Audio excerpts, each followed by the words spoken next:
So very good afternoon to everyone. आइए चर्चा करते हैं कि स्वयं के प्रयास से स्वयं को कैसे जानें। ये बड़ी अजीब सी बात है कि हम स्वयं के प्रयास से स्वयं को कैसे जानें, सेल्फ रियलाइजेशन कैसे करें। आपको मालूम है स्वयं तो स्वयं को हमेशा से ही जानता है। ये बात मेरी याद रखिएगा, स्वयं हमेशा स्वयं को जानता था। ऐसा कभी नहीं हुआ कि स्वयं स्वयं को भूल गया हो। ऐसा कभी हो भी नहीं सकता, मैं मानता हूँ। ठीक है, ये तो खाली एक पर्दा है कि तुम्हारा अस्तित्व आ गया, बीच में एक समस्या आ गई। बस बीच में कहीं से एक माइंड नाम की चीज़ आ गई जिसने एक पर्दा डाल दिया, जिस बीच में प्रकृति आ गई जिसने तुम्हारी आंखों को बंद कर दिया। नहीं तो यहाँ सेल्फ के अलावा और है ही क्या। तो अगर मैं ये कहता हूँ यहाँ पर कि स्वयं के प्रयास से क्या स्वयं को जाना जाता है, तो ये एक स्टेटमेंट वैसे गलत है, क्योंकि स्वयं स्वयं को हमेशा से ही जानता आया है, अनंत कालों से। उसका कोई इसका कोई मतलब नहीं है कि वो उसे कभी भूला हो, ऐसा हो ही नहीं सकता। लेकिन ये जो बीच में तुम आ गए, समस्या ये तुम कर गए। तुम्हारा होना एक समस्या हो गई। ठीक है, बहरहाल आगे बात करते हैं कि क्या ऐसा हो सकता है। इसको वास्तविक परिप्रेक्ष्य में देखते हैं। जैसे कि हमें इंसान बनाया गया है, ऐसे जीव जंतुओं को बनाया गया है। ठीक है, यहाँ पर मैं पहले स्वयं का प्रयास इस स्टेटमेंट पे प्रकाश डालूंगा। ठीक है, इसको समझिएगा ध्यान से। स्वयं के प्रयास, सेल्फ एफर्ट्स, अगर बॉडी को लेकर के सेल्फ एफर्ट्स की बात की जाए तो सेल्फ एफर्ट नाम की कोई चीज़ का अस्तित्व ही नहीं है। बहुत ध्यान से सुनना, सेल्फ एफर्ट कभी कुछ होता ही नहीं है। क्यों नहीं होता, मैं तुम्हें समझाता हूँ, सुनो।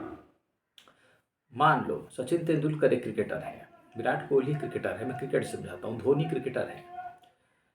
ये सब अपनी प्रकृति या स्वभाव से क्रिकेटर बने हैं। उनके अंदर कुछ इंट्रिंसिक मोटिवेशन है, कुछ शौक है।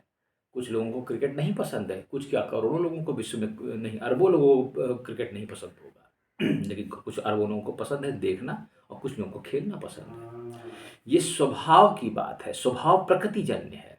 समझना ध्यान से, वो प्रकृति खुद ही उन्हें मोल्ड करके एक तरफ ले जाती है। इसको समझो। ठीक है, जिसको जो बनना होता है, इसको दूसरे उदाहरण से समझो। कोई डॉक्टर बनता है, वो डॉक्टर खुद के प्रयास से बनता है। कहते हैं मैंने खुद पढ़ाई की, मैं आईएएस खुद बना। वो तुम नहीं पढ़ रहे थे ना, तुम कभी, तुम्हारा अस्तित्व है ना तुम पढ़ पाओगे। वो तुम्हारा स्वभाव पढ़ रहा है। तुम में और तुम्हारे स्वभाव में बहुत अंतर है। इसलिए हमेशा ध्यान रखना, सेल्फ एफर्ट नाम की कोई चीज़ होती ही नहीं है। इसीलिए जो कहते हैं कर्म किए बिना कुछ नहीं होता, वो कर्म जो तुमसे करवाया जा रहा है वो हो रहा है। ठीक है, तो एक तरीके से सेल्फ एफर्ट कुछ नहीं होता। इसलिए सेल्फ को पाने के लिए सेल्फ एफर्ट की तो कल्पना ही असंभव है। वो तो एक बेवकूफ़ी भरी कल्पना है, मैं तुमसे कहूँगा। वो तो पूर्ण एक मूर्खता है कि अगर कोई ऐसी कल्पना करे कि मैं स्वयं के प्रयास से स्वयं को जान जाऊँगा, क्योंकि स्वयं को जानना इन स्वयं के प्रयास से संभव नहीं है। इसको और उदाहरण में तुम्हें अपना उदाहरण देता हूँ, सुनो। 18 साल तक मुझे जब तक मैं 18 साल का था ना, मुझे कभी ये नहीं मालूम था कि कुंडलिनी कोई चीज़ होती है। 18 क्या, मुझे अभी देर तक नहीं मालूम था, 25 साल तक कुंडलिनी शब्द के बारे में। सेल्फ रियलाइजेशन हो सकता है मैंने 18 साल के बाद कभी सुन लिया हो। ठीक है, ऑटोबायोग्राफी ऑफ योगी में शायद सुना हो कि हाँ सेल्फ रियलाइजेशन कुछ होता है। ठीक है, तो तुम्हारे सामने ये आदमी बैठ करके 18 साल तक ही जानता ही नहीं था कि ये क्या होता है। तो स्वयं को जानने का जो प्रयास है ना, वो मुझे कुछ बाद में ही पता चला। 18 के बाद, 18 से आज तक करीब करीब 25 साल हो गए होंगे, 20-25 साल, 25 साल हो गए होंगे। इन 25 सालों में मुझे नॉलेज हुई कि कुंडलिनी कोई चीज़ होती है, ये ऐसे चलती है, चक्र कुछ होते हैं, ये जानने का, स्वयं को जानने का ये रास्ता है, ऐसे किया जाता है, ऐसे किया जाता है। आज मैं तुम्हें प्रवचन दे रहा हूँ उस पर। इसमें मैं कहाँ पे आ गया। इसलिए सेल्फ एफर्ट की बात समझो ध्यान से। क्या ये मैंने प्रयास किए? कुछ नहीं है, मैं तुमसे कहता हूँ, सिर्फ पात्रता है तुम्हारी। यहाँ जिसको जो बनना होगा वो बनेगा। ये ध्यान रखना। जैसे मैं बैठा हुआ तुम्हें प्रवचन दे रहा हूँ, वैसे तो हम एक ही हैं, सेल्फ का प्रवचन हो रहा है ये, अगर इसको बारीकी से सुनोगे तो। लेकिन क्या है कि मैं इसको तुम्हें समझा रहा हूँ, क्योंकि इसको दूसरे तरीके से देखा जाएगा, क्योंकि ये तो हमेशा के लिए यहाँ रुकेगा। समझे, मेरी बात समझो इस चीज़ को। कोई चीज़ मैं अगर ऐसा बोल रहा हूँ, कुछ कर रहा हूँ, आध्यात्म में हूँ, अगर उदाहरण तुम ये मानते हो, तो ये मेरा इंटरेस्ट डेवलप किया गया है, ये मुझे खींचा गया है उस तरफ। ये इसी तरीके से जैसे कोई आदमी डॉक्टर, इंजीनियर, कुछ भी बनता है, क्रिकेटर, मूवी मेकर, संगीत का रुझान, हर चीज़ का एक रुझान है, तो ऐसे ही आध्यात्म भी एक रुझान है। इसमें स्वयं का प्रयास कहीं नहीं है। समझे, ये तुम्हारी प्रकृति है जो तुम्हें घुमाती है, मैं तुमसे कहता हूँ, जहाँ तुम्हें जाना है। और जब तुम पात्र हो जाते हो कुछ कर्म के छोटे मोटे परीक्षाओं के द्वारा, तो तुम्हें चुन लिया जाता है। बस तुम्हें चुन लिया जाएगा, बाकी सारा काम अपने आप हो जाएगा। जो एनर्जी डालनी है वो तुम्हें दे दी जाएंगी। तुम्हें सेल्फ रियलाइजेशन ऐसी चीज़ है, वो ऐसे प्राप्त भी नहीं हो सकता, किसी को मार्ग भी नहीं मालूम है।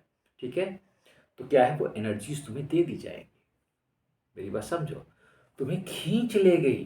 कुंडलिनी क्या कोई भी चीज़ है ना, ये ब्लैक होल जिसे कहते हैं। अभी तुम्हें आपको भगवान का, you don't have an idea of what the supreme self, the supreme Lord, भगवान क्या चीज़ है, इसका आइडिया जब आप लगाओगे तो ये एक इतना पावरफुल मैग्नेट है कि ये तुम्हें अपनी तरफ खींच लेगा, अगर तुम्हारे पास वो पात्रता है तो। तुम्हारा प्रयास वहाँ, उसको मालूम है तुम क्या प्रयास कर सकते हो।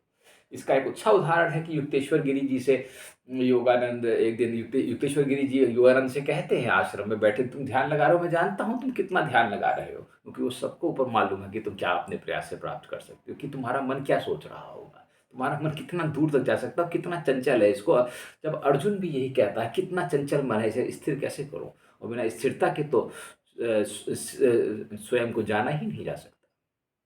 समझो इस चीज को, ठीक है। मेरी बात को फिर से समझना कि स्वयं का प्रयास नाम की कोई चीज नहीं है। वो तुम्हारा स्वभाव तुम्हें प्रेरित कर देगा उस तरफ से। और फिर ये तो ऐसा पाथ है जिसमें तुम जानते ही नहीं। ये तो मान लो आईएएस बनना हो तो एक बार जान लोगे कि यहाँ जाना है एक जगह, ये तो ये मालूम ही नहीं कहाँ जाना है, तो क्या प्रयास है तुम्हारा। ठीक है, तो आनंद लो, मैं तुमसे कहता हूं जहां पर भी हो। दो चीजें करना जीवन में, शांति और आनंद, इनको अपना साथी बनाओ, मित्र बनाओ। हर परिस्थिति में, कितनी भी विषम परिस्थिति हो, शांति और आनंद को अपना साथी रखो। और मैं तुमसे कहता हूं, जो भी जहां भी हो उसके साथ बहना की कला सीखो।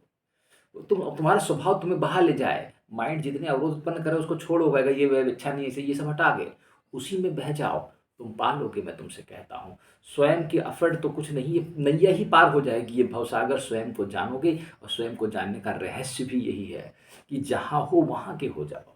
बस जहाँ हो, जहाँ जिस, इतना सारा कहते हैं live in the moment, live in the moment. बस जहाँ हो उसी क्षण के हो जाओ, और उस क्षण के होते ही तुम हो जाओगे तुम। बस यही सारा सेल्फ एफर्ट का रहस्य है। तो एक चीज़ बस मेन क्लियर रखना, दो चीज़ें तुम्हें मुख्य बताता हूँ इसमें। एक, स्वयं का प्रयास जैसी कभी कोई चीज़ होती ही नहीं है, क्योंकि स्वयं कोई कुछ प्रयास हो ही नहीं, ये तुम्हारा स्वभाव है, क्योंकि तुम स्वभाव नहीं हो, ये भी समझ लेना। ठीक है, और दूसरा, जहाँ भी रहो वहीं पर शांति और आनंद को लो, और वहीं पर शांति और आनंद में घूमो। मैं तुमसे कहता हूँ, देखो तुम ना लांग जाओ, तुम मुझसे कहना। धन्यवाद।